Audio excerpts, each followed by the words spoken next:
Hello everyone, welcome to my channel গুড্ডুর পাঠশালা।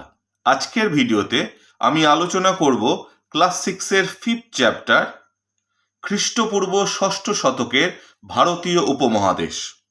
এই ভিডিওতে আমি এই চ্যাপ্টারের 64 থেকে 66 পৃষ্ঠার সমস্ত গুরুত্বপূর্ণ প্রশ্নগুলো উত্তর সহ আলোচনা করব, যা তোমাদের আপকামিং আপার প্রাইমারি এক্সামের জন্য ভীষণ গুরুত্বপূর্ণ। তোমরা যদি আপার প্রাইমারি এক্সাম ক্র্যাক করতে চাও তাহলে বলবো তোমরা একদম সঠিক চ্যানেল চুজ করেছো। So let's start. আজকের ভিডিওর প্রথম প্রশ্ন, জন কাকে বলা হতো? তোমরা দেখো 1 নম্বর কোশ্চেন দেওয়া রয়েছে। আগের অলরেডি আমি 4টা চ্যাপ্টারের কিন্তু ভিডিও করে ফেলেছি, আমার ভিডিও প্লে লিস্টে তোমরা পাবে সিকোয়েন্স অনুযায়ী। জন কাকে বলা হতো? প্রাচীন ভারতে গ্রামের থেকে বড় অঞ্চলকে জন বলা হতো। আমরা কি এখন যে যেমন রয়েছে দেখো গ্রাম পঞ্চায়েত, তারপরে মনে করো মিউনিসিপ্যালিটি এলাকা, তাহলে মিউনিসিপ্যালিটি এলাকা কি বলা হচ্ছে? জন। ঠিক আছে। 2 নাম্বার, জনকে কেন্দ্র করে কি তৈরি হয়েছিল? ছোট ছোট সাম্রাজ্য। 3 নাম্বার, জনপদ শব্দটি এসেছে জন থেকে। আমি আর কোশ্চেন টুকিনি, ডাইরেক্ট উত্তর দিয়ে দিয়েছি। কিছু কিছু কোশ্চেন আমি টুকি না, ডাইরেক্ট তোমাদেরকে উত্তর খাতার মধ্যে নাম্বার ওয়াইজ সিকোয়েন্স ওয়াইজ টুকবে। জনপদ শব্দটি এসেছে কোথা থেকে? জন থেকে। জনপদ কাকে বলা হয়? সাধারণ মানুষ বা জনগণ যেখানে বাস করত তাকে বলা হতো জনগণ। কি বললাম?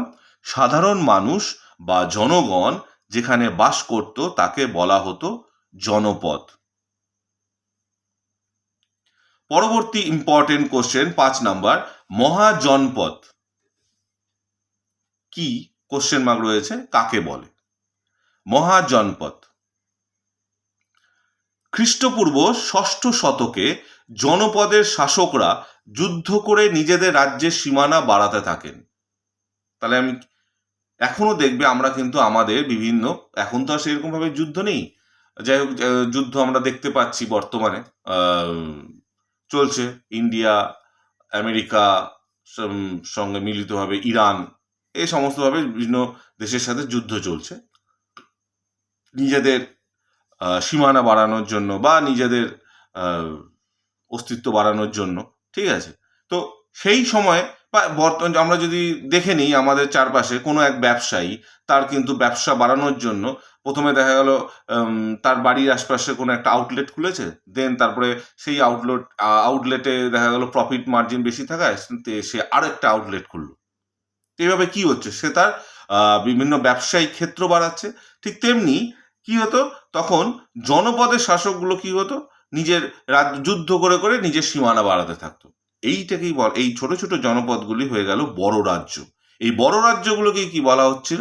মহাজনপদ। তাহলে মনে রাখবে, জনপদগুলি যখন যুদ্ধ করে নিজের সীমানা বাড়াতে থাকে তাকে বলে মহাজনপদ। পরবর্তী ইম্পর্টেন্ট কোশ্চেন, শেষে বেঁচে থাকা 4টি মহাজনপদ। তোমরা ভালো করে জানো যে আমাদের কিন্তু ষোড়শ মহাজনপদ রয়েছে, মানে 16টা মহাজনপদ, মানে আমাদের গোটা দেশের মধ্যে 16টা মহাজনপদ ছিল। কিন্তু সব মহাজনপদ তো আস্তে আস্তে অনেকটা মহাজনপদ বিলুপ্ত হয়ে যায়। সব শেষে বেঁচে থাকে যে 4টে, সেটা হলো, এটাই কোশ্চেন, অবন্তী, বৎস, কোশল ও মগধ। ঠিক আছে। পরবর্তী ইম্পর্টেন্ট কোশ্চেন 7 নাম্বার, সব থেকে শক্তিশালী মহাজনপদ নাম মগধ, যেটার বর্তমান নাম বিহার। আমি 7 নাম্বারে তোমাদের বললাম যে সবচেয়ে শক্তিশালী। কেন শক্তিশালী সেটা আমি পরের আস্তে আস্তে ভিডিওগুলোতে আলোচনা করব। শুধু জেনে রাখো সব থেকে শক্তিশালী জনপদের নাম মগধ। 8 নাম্বার, 16টি মহাজনপদ বেশিরভাগই ছিল উত্তর ভারতে।